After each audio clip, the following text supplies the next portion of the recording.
ពួកយើងនៅអន្តរមួយថ្ងៃក៏ប៉ុន្តែគឺគាត់ត្រូវអង្គុយនៅលើសាឡុងរហូតហើយបើសិនជាគាត់អង្គុយរហូតដល់ចុងវីដេអូគឺខ្ញុំនឹងឲ្យគាត់ 100000 រៀលប៉ុន្តែបញ្ហារបស់គាត់មួយទៀតហ្នឹងគឺត្រង់ថាខ្ញុំនឹងព្យាយាមធ្វើយ៉ាងណាដើម្បីឲ្យគាត់ចុះពីលើសាឡុងដោយអត់ដឹងខ្លួនឥឡូវយើងមកដល់ staycation មួយឯងហើយខ្ញុំនឹងមានរឿង3ដើម្បីត្រូវធ្វើតែខ្ញុំបន្លំធ្វើយ៉ាងណាដើម្បីឲ្យគាត់ចុះពីលើសាឡុងហ្នឹងឲ្យបានអូខេអញ្ចឹងឥឡូវហឺឥឡូវខ្ញុំមានជំរើស2ដែរអូខេហ្នឹងហើយជំរើស2ឥឡូវខ្ញុំអង្គុយគៀននេះតោះអញ្ចឹងគាត់ចាប់ដើមប្រាទៅអត់មានបាយមានទឹកអីគួយយ៉ាងក្រោយគួយប្រោយអញ្ចឹងរឿងទី1គឺខ្ញុំបានព្យាយាមធ្វើយ៉ាងណាដើម្បីឲ្យគាត់លេងហ្គេមមួយខ្ញុំហើយកន្លោគាត់ច្រឡំភ្លេចខ្លួនអញ្ចឹងទៅកន្លែងសុបាយឬក៏កន្លែងអញ្ចឹងគាត់ងើបឈរចេញពីសាឡុងនឹងអញ្ចឹងណាក្នុងនេះមាន5គ្រាប់ណាគេចូលបានច្រើនគេឈ្នះញយ5គ្រាប់ឲ្យលុយខ្ញុំ5000ខ្ញុំមានបានដែរខាងហ្នឹងខ្ញុំតែបកាខ្លួនឯងយកលុយខ្លួនឯង1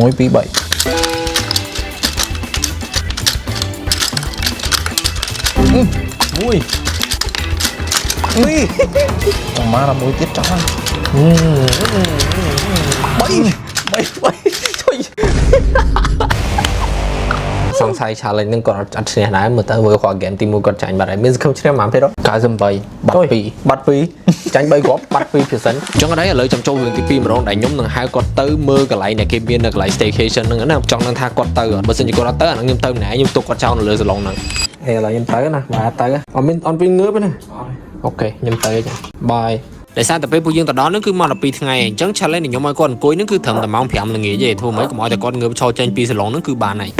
ចង់ទៅទេតែចង់ឈ្នះដែរអត់ចង់ឲ្យវាស្រួលពេកកន្លែងដែលខ្ញុំកំពុងឈរហ្នឹងតែពិតទៅគឺនៅជាន់ទី3ហើយខ្ញុំដំបូងស្មាននៅជាន់ផ្ទាល់ដីតែពិតនៅលើហើយពេលមួយចូលទៅក្រោមទៅគឺស្រឡះភ្នែកហ្មងហើយនៅពីក្រោយខ្នងវិញគឺមានសិតតែសួរនៃដែរអញ្ចឹងណាមើលទៅនិយាយទៅឈៀលតិចភ្នែកហ្មងប៉ុន្តែដល់ពេលមើលគាត់វិញខ្ញុំគិតថា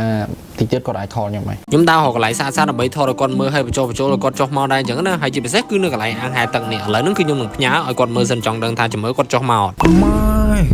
គាត់សិនទៅសុភាពមកឡងស្អាតមើលទៅពីលើអត់ដឹងទេខ្ញុំដឹងថាកន្លែងគេស្អាតប៉ុន្តែខ្ញុំត្រូវតែតស៊ូដោយសារតែមើលទៅគាត់នៅតែអត់ព្រមចុះមកទៀតអញ្ចឹងខ្ញុំក៏សម្រេចចិត្តថា call ដើម្បីទៅបញ្ចុះគាត់បន្ថែមឲ្យគាត់ចុះមកមើលឃើញវីដេអូខ្ញុំផ្ញើតែមិនអត់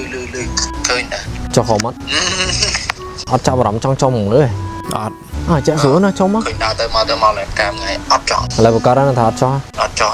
ទេចឹងគាត់នៅអត់ព្រមចុះមកតាមកអីចាំចុះទី3ក៏បានឥឡូវហ្នឹងវាម៉ោង2កន្លះខ្ញុំទៅបាន1ម៉ោងកន្លះអញ្ចឹងខ្ញុំនៅខ្វះ3ម៉ោងកន្លះទៀតដោយសារតែខកបញ្ចុះគាត់បានសម្រាប់ឥឡូវខ្ញុំចូលរឿងទី3របស់ខ្ញុំម្ដងគឺខ្ញុំនឹង order កាហ្វេឲ្យបន្លំយកកាហ្វេដាក់ឲ្យឆ្ងាយបន្ទាប់មកឲ្យគាត់ដើរទៅយកខ្លួនឯងលើកនេះគាត់អាចប្រហែលនឹងងើបមកយកហ្មងព្រោះដោយសារតែគាត់អត់តបានផឹកកាហ្វេទេហើយមុនហ្នឹងគាត់ប្រាប់ថាគាត់ចង់ផឹកកាហ្វេដែរក្នុងចិត្តខ្ញុំចេះនៅគិតដែរថាបើសិនខ្ញុំងើបឈរទៅគាត់មិនដឹងប៉ុន្តែក្នុងចិត្តខ្ញុំមួយទៀតក៏គិតថាដើម្បីខ្លាយទៅជាមនុស្សស្មោះគឺយើងត្រូវមានភាពស្មោះត្រង់អញ្ចឹងខ្ញុំក៏សម្រេចថាធ្វើជាមនុស្សស្មោះ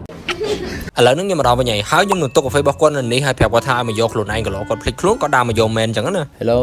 គាត់មកវិញហើយមានអីឲ្យខ្ញុំមានលុយឲ្យខ្ញុំនៅនេះជួយកាហ្វេគេបានកាហ្វេផឹកតាកាហ្វេគេឡាតេមានទេខ្ញុំខ្ញុំយកកាហ្វេផឹកយកក្រោយខ្ញុំទុកនៅក្រោយជាតិកាហ្វេឡងធ្ងន់របស់គេទេណាចង់យកកាហ្វេផឹកនៅក្រោយមានរត់ថាអស់ memory មានណានៅសល់ដែរពង recording ណាអត់ឃើញហ្នឹងតឹងមើលទៅខ្ញុំយកកាហ្វេឲ្យសិនហេឈរហើយមិនចង់ទៅយក memory ហេអត់ដឹងទេសំខាន់ជាប់នៅក្នុងកាមេរ៉ា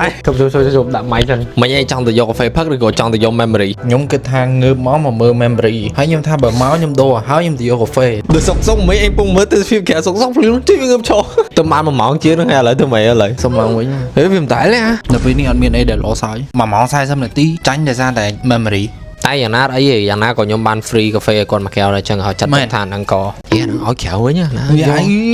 ចឹងទៀតឥឡូវថាចេះចោះក៏បាន free កាហ្វេមកកែវហ្នឹងចោះប៉ុន្តែឈប់កុំឲ្យថាខ្ញុំធ្វើបាបគាត់ពេកដោយសារតែគាត់ចាញ់ខ្ញុំដែរចឹងខ្ញុំឲ្យគាត់មាន happy ending នៅខាងចុងវីដេអូចឹងកុំភ្លេចមើលដល់ចប់ផងហើយកន្លែងដែលពួកយើងកំពុងនៅនេះគឺមានឈ្មោះថា Cozy Staycation ចឹងបើសិនអ្នកនរមានអារម្មណ៍ថាចង់ chill មួយថ្ងៃអញ្ចឹងណាឬក៏កន្លះថ្ងៃអ្នកទាំងអស់គ្នាអាចតាក់ទងទៅពួកគាត់បានដើម្បីពួកគាត់ប្រាប់ព័ត៌មានបន្ថែមអញ្ចឹង happy ending របស់គាត់ហ្នឹងគឺដោយសារតែគាត់បានឈ្នះខ្ញុំទេហើយមុនហ្នឹងគាត់ថាគាត់ចង់មើលទស្សនវិជ្ជានៅខាងក្រោមហ្នឹងដែរចឹងណាចឹងខ្ញុំឲ្យគាត់ដើរមើលនៅនឹងលេងចឹងទៅហើយអ្នកទាំងអស់គ្នាកុំភ្លេច subscribe និង follow ម្នាក់មួយផងអរគុណច្រើន